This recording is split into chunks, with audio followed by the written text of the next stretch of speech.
वैशाख मास के शुक्ल पक्ष की एकादशी को मोहिनी एकादशी के नाम से जाना जाता है और आज के दिन भगवान विष्णु के मोहिनी अवतार की विधि विधान से पूजा अर्चना की जाती है।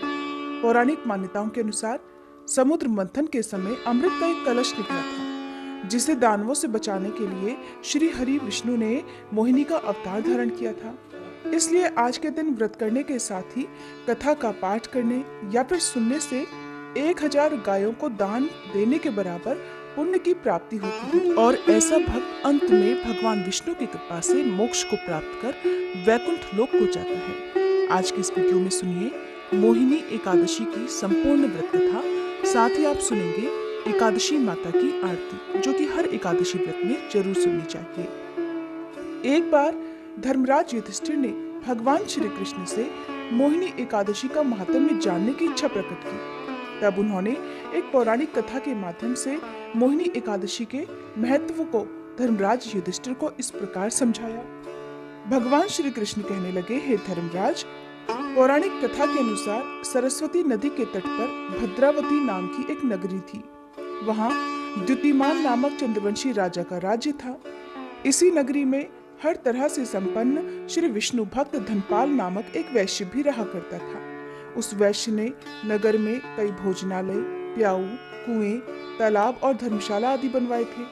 साथ ही नगर की सड़कों पर आम, जामुन, नीम के अनेकों छायादार पेड़ भी लगाए थे। उस वैश्य के 5 पुत्र थे, जिनका नाम सुमन, सद्बुद्धि, मेधावी, सुकृति और दृष्ट बुद्धि था। उसका 5वां पुत्र बहुत ही खराब आदतों वाला था।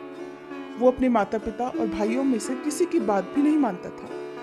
बुरी संगति में रहकर जुआ खेलता और पराई स्त्री के साथ भोग विलास किया करता था। साथ ही मांस मदिरा का सेवन भी करता था।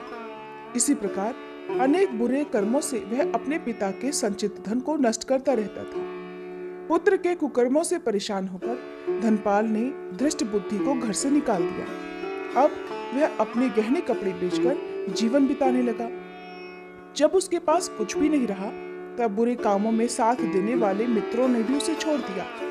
भूख प्यास से परेशान धनपाल के पुत्र ने चोरी का रास्ता अपना लिया, लेकिन वह चोरी करते हुए पकड़ा गया। तब उसे राजा के सामने प्रस्तुत किया गया, लेकिन वैश्य का पुत्र जानकर राजा ने उसे चेतावनी देकर जाने दिया। अब दृष्ट बुद्धि के सामने चोरी के अलावा और कोई रास्ता ही नहीं बचा था कि वह अपना पेट भर सके।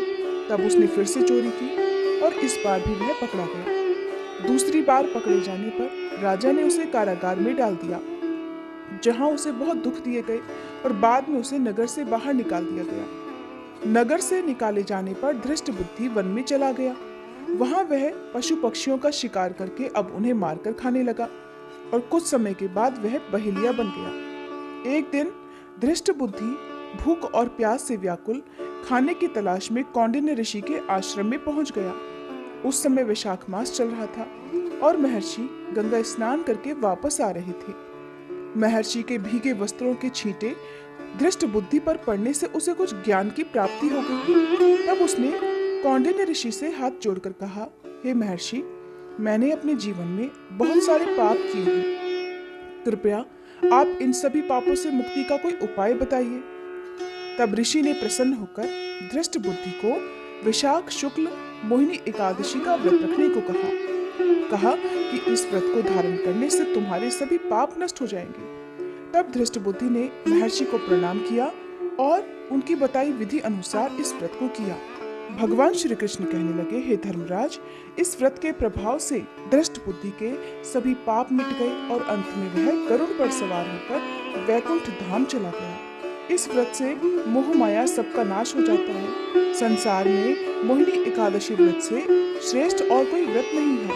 इस व्रत की महिमा को पढ़ने या सुनने मात्र से ही 1000 गौदान का फल प्राप्त हो जाता है। धर्मराज को मोहिनी एकादशी व्रत का महात्म्य सुनाकर भगवान श्री कृष्ण मौन हो गए।